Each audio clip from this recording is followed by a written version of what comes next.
Oi, turma! Eu sou a Bruna, sou viciada em áudios longos e eu quero te agradecer profundamente por ter paciência para ouvir esses devaneios aqui.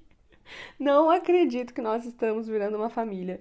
Olha, amigas, é o seguinte, acho que a gente precisava de um grupo no WhatsApp, assim, uma coisa muito íntima para ir trocando casos e vivências, porque tenho recebido algumas mensagens suas lá na minha DM e eu tenho ficado muito feliz em saber que eu não estou sozinha no planeta Terra. Muitos sentimentos e muitos devaneios que a gente compartilha e por isso hoje eu fiz até roteiro, tá? Você vai pensando que aqui é pouca coisa. Fiz um roteiro sobre términos e novos ciclos pra gente conversar, aproveitando essa vibe fim do ano, né? Tá chegando. Eu quero falar sobre a ansiedade e sobre a importância de aprender a dosar nossas dores, a ter novos ciclos. E eu quero até falar sobre uma leitura que eu fiz essa semana de novo, de um conto bem curtinho também. Indiquei Saramago, hoje eu vou indicar Lídia Jorge. Enfim, vamos conversar, vamos conversar. Primeira coisa, a importância de aprender a dosar a nossa dor. Eu escrevi isso aqui num tópico porque eu acho que nesses últimos anos eu tenho ressignificado a minha forma de enxergar as coisas. Então eu tenho percebido que eu tô virando adulta mesmo, assim, no sentido de madura, né? De, olha, isso aqui não vale todo o meu esforço de sofrimento, não vale toda a minha demanda emocional, não vai, isso aqui, essa situação que eu tô vivendo, não necessariamente é a pior coisa do mundo. Então a Larissa, uma amiga minha, ela me ensinou a fazer sempre uma escala de 0 a 10 sobre as situações. Né? Primeiro, dosar, então assim, eu vou pensar, essa situação é real?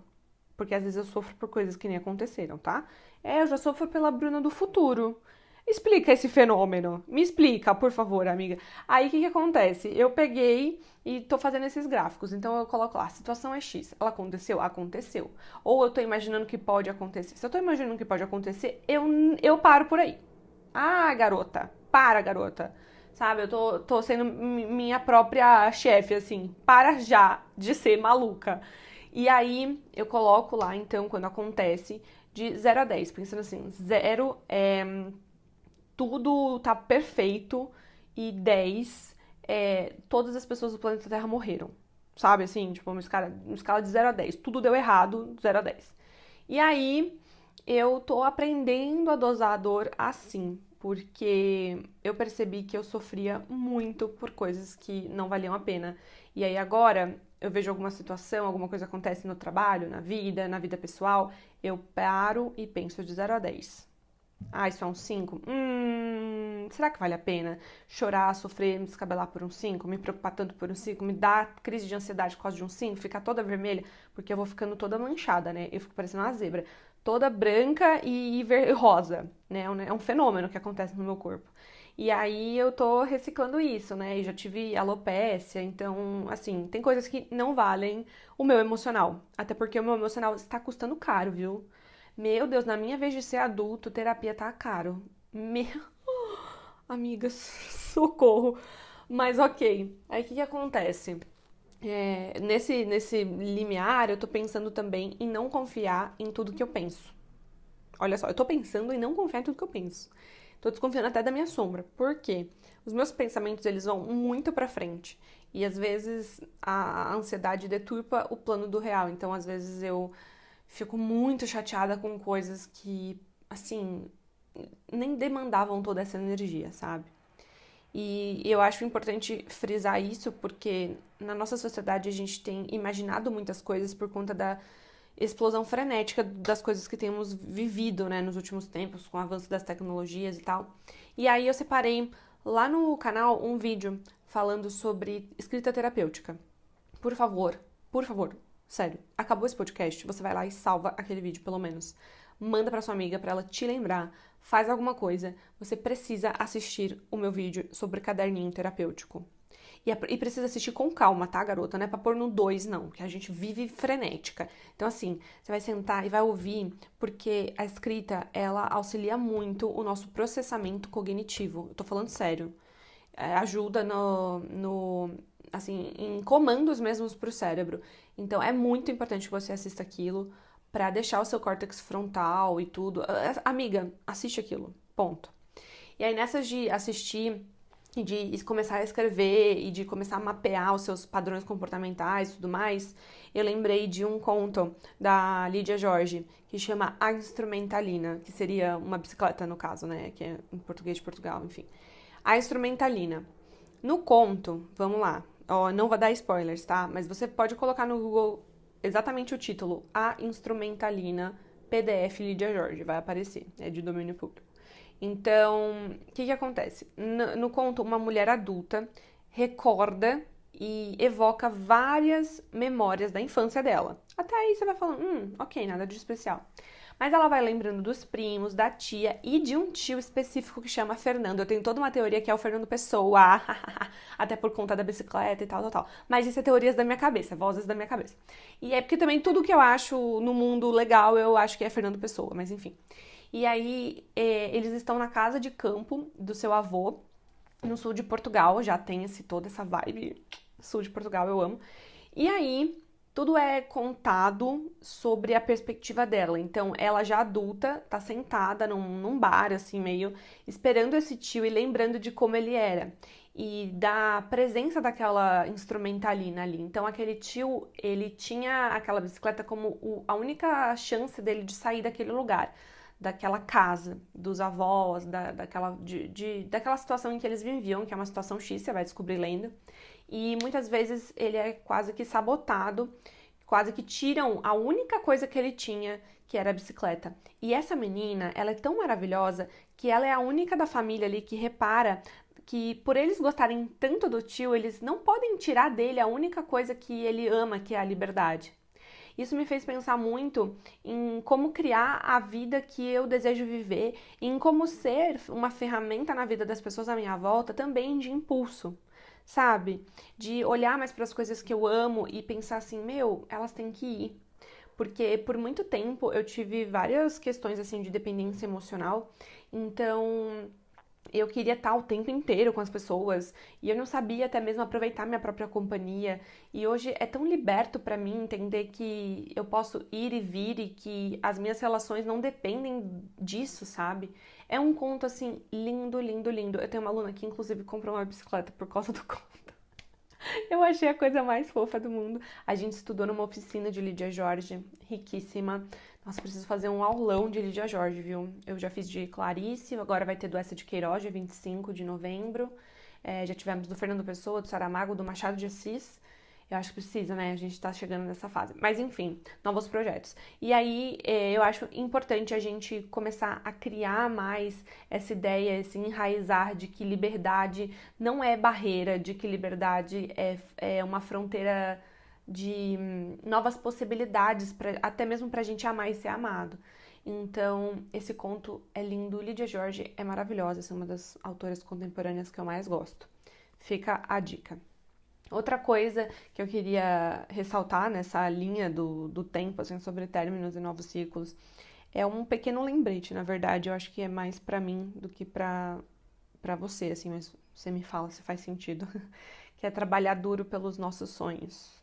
Eu coloco isso aqui porque nessa linha de términos e novos ciclos, quando a gente para pra pensar na nossa vida, quanta coisa a gente deixa de fazer ou por medo, ou quanta coisa a gente deixa de fazer por vergonha, por não querer decepcionar alguém também, sabe?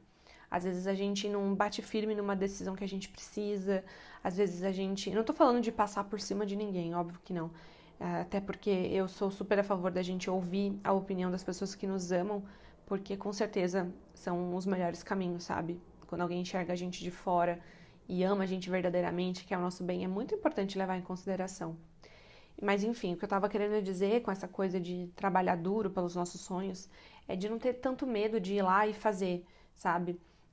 Agora mesmo aconteceu um problema meio assim, acho que meio besta até, mas eu vi essa semana que o podcast estava em alta e eu fiquei, meu Deus, e agora?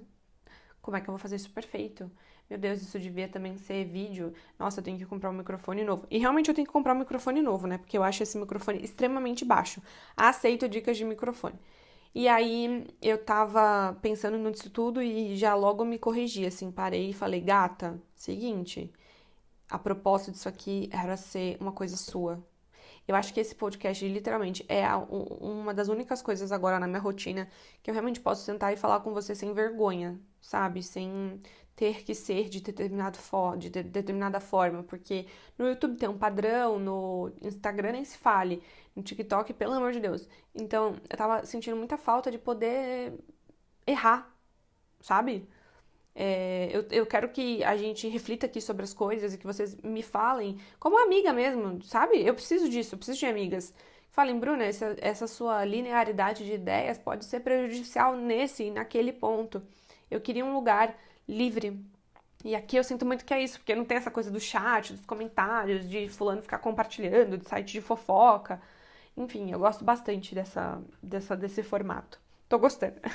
Mas bem, e aí eu queria que a gente pudesse trabalhar mais duro pelos nossos sonhos, pelas coisas que a gente acredita, sem levar tanto em consideração o mundo, porque parece que, nossa, que tudo que a gente faz tem uma influência de alguém, né? Isso é muito bom, mas eu vou dar um exemplo. Qual foi a última vez que você entrou numa livraria e você comprou um livro porque você se apaixonou por ele? E não porque alguém indicou, não porque você viu no TikTok, não porque eu te falei, por exemplo. Então, assim, eu parei pra olhar que eu mesma não estava mais fazendo isso. Eu só entrava nas livrarias, eu ia atrás de um livro X específico do TikTok, olhava uma coisa ou outra, ou que meus alunos pediam, ou algum livro de trabalho, comprava e ia embora. E aí, essa semana, eu estava passando por uma situação muito difícil com relação ao luto que eu estou vivendo. E eu parei assim, falei, qual que é a coisa que eu mais amo fazer na vida?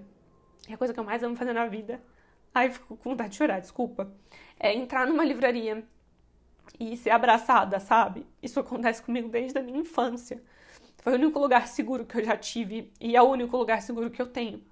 Então, eu entrei e falei, que livro vai se apresentar pra mim? Sabe, sem nenhuma influência. Então, peguei vários de capas duvidosas e vários de epígrafes duvidosas e comprei um que eu quero ler pra mim, sozinha, sem compartilhar com ninguém, pra ser o meu presente pra mim mesma, sabe? E é uma coisa que eu já tinha desprendido de mim há muito tempo. E isso me fez lembrar, inclusive, do porquê que eu me tornei professora, do porquê que eu amo fazer o que eu faço. E eu não quero mais que isso seja uma exceção, sabe? Eu quero que seja uma coisa constante na minha vida, como sempre foi. Então, se colocar como protagonista das coisas que tu gosta da tua vida, trabalhar pelo aquilo que você acredita, né? Não tô nem falando só de um trabalho carreira, tô falando de trabalhar na gente. E aí, nessa questão, eu coloquei aqui também que eu acho que é urgente ser feliz, sabe? O luto me mostrou muito essa face, sabe? De que as coisas acabam. E eu acho que nos 20 e poucos a gente não pensa tanto nisso, né? Apesar de eu ser muito fã de Fernando Pessoa, então eu falo sobre isso o tempo todo. Então eu tenho pensado muito nessa necessidade de como é urgente ser feliz, como é pra ontem, sabe?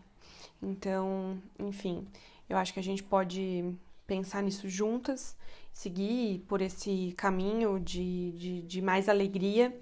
E outra coisa que eu queria também lembrar a gente é de amar como a estrada começa, porque às vezes a gente fica angustiada com tantos medos que a gente esquece de aproveitar o início das nossas carreiras, o início da nossa faculdade, o início do nosso trabalho, sabe? O início das coisas. Eu lembro que eu ficava muito envergonhada de não saber coisas dentro da sala de aula, sendo que eu tinha 2 dias de profissão. E agora eu tenho reparado bastante na importância de deixar isso de lado, sabe? De assumir que, pô, eu tô no início da carreira, então é isso que vai acontecer na minha vida, é isso que eu vou zelar, prezar, eu vou aproveitar os erros, eu vou aproveitar. Eu não tenho que ter 30 anos de experiência se eu tenho uma semana de profissão, sabe? E tirar essas lentes mesmo da confusão. Então é aquilo também que eu tava falando lá no início, aprender a dosar a dor. É tudo um grande processo, mas eu acho que tá tudo na mesma situação, sabe? Meio instrumentalina, como o conto da Lídia Jorge. Mas bem, gente, é isso. Obrigada pela sua atenção. Um podcast um pouco mais rápido, porque essa semana tá difícil, mas eu queria muito conversar com você sobre todas essas pequenas revoluções. Um beijinho e até o próximo pod.